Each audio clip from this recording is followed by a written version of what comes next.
love the beat, man. The sound of the revolution.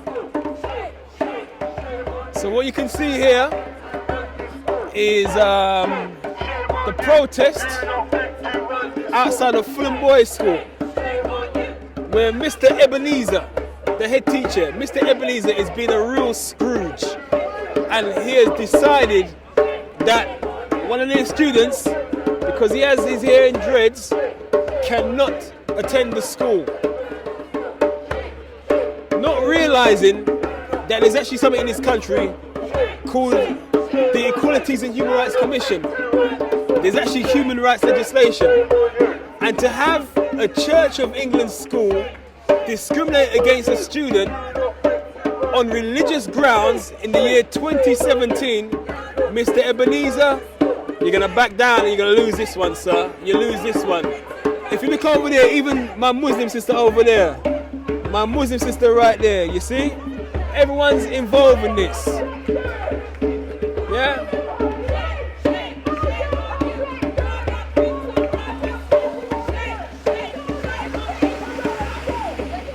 Yeah? Come. We go through. You have all the people that come out. Yeah? You got the brother here out the nation. My man here, Big Chris. Yeah? Thank you, sir. Bless you. The nation brother here. The drummers right there.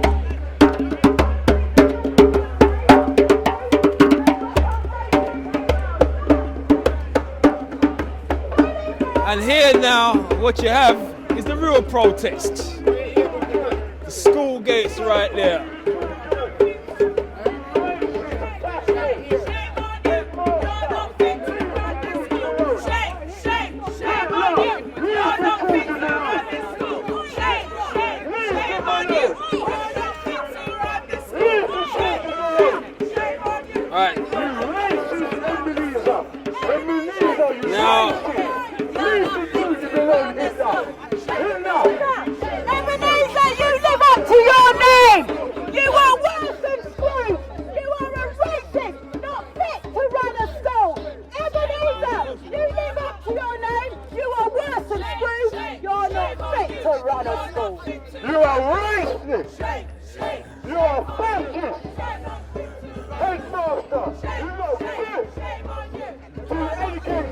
I had to come today because this matter is one that's very important for me as an African woman. Basically, our African heritage is under attack once again. A young Rastafari youth has been stopped from going to school.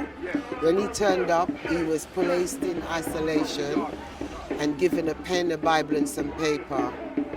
His mother and father actually went to the pre-opening, pre-admitting sessions. It was very clear that they were Rastas with locks on their head. The child was enrolled at the school and then they decided to discriminate against him. Now, although it concerns a Rasta child, it's actually bigger than that because it concerns the African race. Us growing our hair naturally should not be something that's used to discriminate against us or used to stop us getting an education.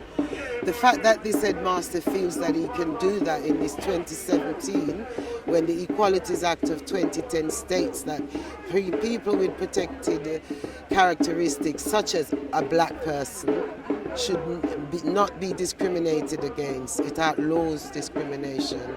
It also states that when a public body makes a decision that could affect people with the protected characteristics, they have to be mindful of the socio-economic effect on that person.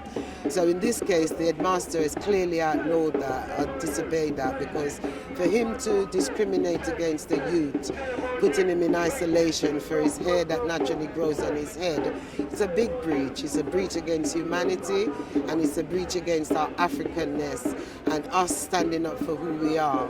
Hence why I had to be here today. Basically, the school have just done a complete and utter cock-up. It's a complete mess. Because what's happened is that they've discriminated against one of their own pupils, that they've admitted into the school. He's gone through the whole enrollment induction process. you know. So it's not like he's just turned up at the school with locks and they're all shocked. They've admitted him into the school and he had locks. And then over I don't know, the summer holiday period, maybe they had some sort of change of heart or something. And so then what happens is that then the school then decide that they're gonna take the boy out of lessons and they're gonna go and they're gonna put him in isolation and they're gonna give him a Bible to read in isolation. And then they're gonna give the boy an ultimatum: either you cut your locks or you can't study. I mean, this is 2017. For a Church of England school to discriminate against a pupil on religious grounds, you couldn't even make it up. You couldn't even make it up. Seriously, you couldn't even make it up. It's 2017. And to make it even worse, this country actually has an Equalities and Human Rights Commission. That's the government saying that you can't discriminate, even though the government does discriminatory practices. You've also got human rights legislation. So this school is messed up on so many fronts that it's a case that they can't win. And rather than Mr. Ebenezer recognize the error of his ways and hold up his hands and say, look guys, we've messed it up, we're really sorry. What does he do? He just continues and he continues and he continues. And it's going to be it's going to be a huge case. That call will have to wait because he can't win. He can't win, and that's the thing about it. You can't win this one. It's a clear-cut case of religious discrimination from the Church of England. Crazy. Oh, greetings and good afternoon, African family. This is Cheryl Pheonix from the Black Child Agenda. We're down at Fulham Boys School protesting, making our voices heard that black boys will not be bullied, it will not be tolerated. We're down here to support Chikayzea, who is only 12 years old and was kept in isolation for weeks with a Bible, a notepad and pen because he had dreadlocks. And we're saying, well, dreadlocks is a religion and it should be recognised across the country. But this head teacher here doesn't recognise it and basically left him in isolation every day. So Mum has pulled him out, but we're here today to let him know that as the black community, we will be heard. As the black community, you will not bully our children. As the black community, we will make sure that your policy is changed because your policy is unlawful. It is racist, because a lot of people are saying it's not racist. It is racist because black children are the ones that have locks. Black children have cane rows. So it is a racist policy and it needs to be changed. Not just in this school, in schools up and down the country this takes place.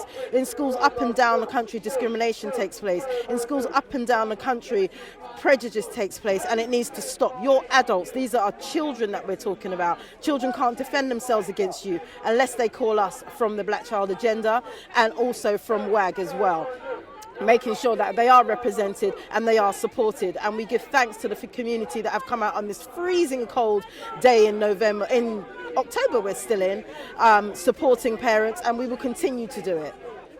Have you had any response from the school since there are protests this morning? We've had no response from the school. The school, even though the headmaster's been in the playground, they've clearly instructed the children to ignore us, which is fine, but the children understand and they see a sea of black faces here, so they know that we're here for them. The school haven't responded. From a legal perspective, we have actually presented papers. The Black Child Agenda lawyers, barristers as well, have presented papers to the school. The school are allowed a certain 15 days to respond. They haven't responded in time, so we will be taking it to the next level and go to future proceedings. So they're not going to get off lightly. This is not just a protest with nothing else happening. We are actually going legal, and we'll go all the way to the top, to the Court of Human Rights, wherever it needs to be taken, because your policies are racist, your policies are unlawful, and they go against the law that is stated even by this land. What would you like the community to do? We would like the community to get more involved. We would like the community to not wait until it happens to them. We would like the community to allow our young people to see that we're here to support them. We want the community to be that, a community, a common unity. You have to stand up against these things. We leave our children with these people for up to 40 hours a week. The indoctrination, the abuse that is going on is immeasurable. We see our children filling up the mental health institutions. We see our young men in the prison system. We have to do something different. What we've been doing so far hasn't worked, so we have to start doing something different. And lastly, how personally do you see this panning out? Personally, I see, for us, even in the Black Child Agenda, we're looking to change the laws as they stand.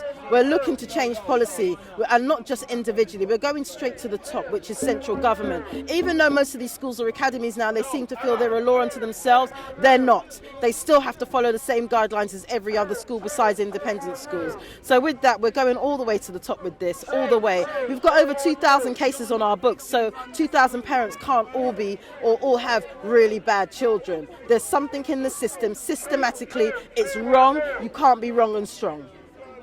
Is there anything you'd like to add? The only thing I would like to add is support the Black Child Agenda, find us on social media, support our GoFundMe. I always forget to mention it, but we do need your financial support so that we can recruit advocates. So advocates up and down the country can actually support parents and our young people, support WAG, and just support our community and our children, because if our children are not supported by us, who do we think is going to support them? Is there any links you can give us? Yeah, gofundme.com/Black Child Agenda, or CherylPheonix.com, or ukblack-links.com, where you can find downloadable things, you can find strategies, things about the law. Everything you need to tackle your child's school is online. We have them on our websites, or contact me directly, info@CherylPheonix.com. My name is Minka from the Afroika Bantu Saturday School. This year marks our 20th anniversary. Within the last 20 years, we've been campaigning and supporting our children within the schools. I want to say something, and I want you to think about it well. The system is responsible for our oppression. We are responsible for our liberation. So yes, it is right. We should come out here and we should protest. It is important, however, not to lose sight that when we have our Black History Month, as it is today, many of us, when we look at our history, many of us, when they look at slavery, they look at it as if it's something 400 years ago. What we're saying today is that our children have been caught up on what we call a modern day plantation. Malcolm X makes it clear. The names and the faces change, but the game remains the same. And so whilst we come out here today and we talk about the discrimination of a young black man around his dreadlocks, what we're seeing is a much more profound experience of what our young people are going through in these killing fields. That's what Malcolm X calls it, the killing fields. They're failing our children. They're excluding our children on a disproportionate level. And when we campaign against their exclusion to make their school look good, they now create what they call their internal exclusions, which is in fact a little mini prison. That's right. Sister Cheryl Pheonix breaks this down very well. And so this is not an attack upon the Rasta community. It is an attack on all of us, and in fact, it's an attack on all decent people who are against the injustice of this system. And so when we come here today, we must be very clear that it does not stop today. A point has been made earlier on, and I want you not to lose sight of it. I don't want none of you to go away without doing it. Our great sister, Sister Juliet, from the Working Action Group, our great sister Cheryl Pheonix and her team around her have initiated and supported this campaign, and we honor and we give respect to our sister Tuesday. Many of our children before have been in this similar situation, having their religious and human rights violated. And the reason why they take these liberties upon us is because we as a community is not standing firm enough. Okay, my name is Chikayzea Flanders. I'm the mother of Chikayzea Flanders. And it came about when my son has been admitted into Fulham Boys School. That's when it all started, where they contacted me and keep telling my son that he has to cut his hair. And if he doesn't cut his hair, what will happen to him? Well, a lot of people can't understand how it's gotten to this stage when you obviously went for an interview with the school and they saw him. So how does that all tie together? Well, I can't say how it all tied together. What I can say is that the principal did see me and my son on several occasions. On one occasion, he even shook the principal's hand and saying, "Welcome to Fulham Boys School." And after that, I really can't say. They even had a poster of my son on their website with his locks on down to his hair, advertising diversity or whatever. So they met my son. So not to say they didn't meet my son. And then my son started school properly on, I think, was the 11th. I'm not too sure quite of the dates. And then that's how it kicked off. So what do you think it's all really about? Because none of it makes any sense to me. None of it makes sense to me either, if I'm honest. It's just that I really don't know. You have no idea? I have no There are idea. no underlying political issues? No, I'm not going to lie. I'm really serious. I really don't know. I've asked him when we had a meeting with him, what would you like me to do? I can type my son's hair some more for you if it's too long. And all the headmaster keeps saying, no, it's my policy. No dreadlocks, no braids, and no cult hairstyle. We are not a cult.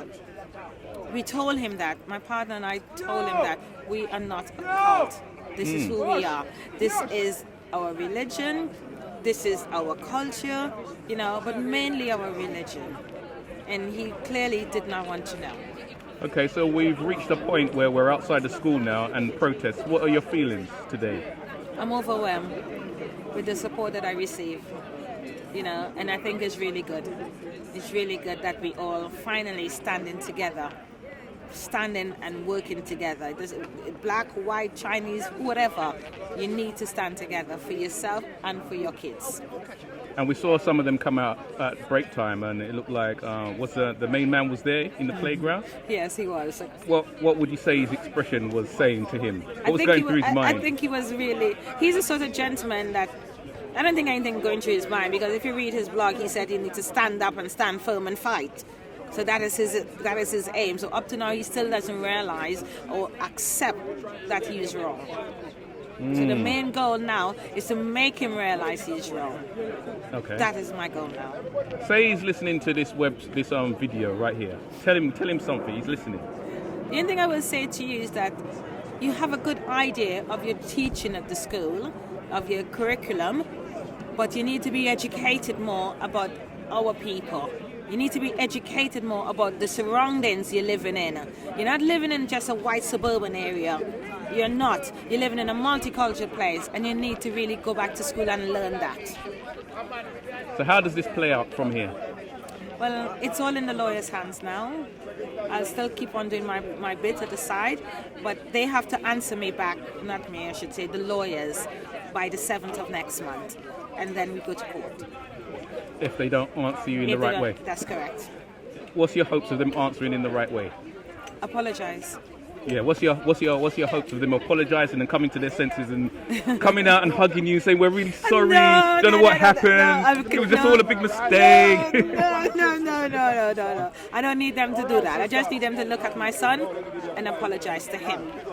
Because I'm teaching my kids to have respect and to apologise when you do wrong. And this headmaster is blatantly don't know about respect. So how could he be a headmaster of a school when you're disrespecting people like this?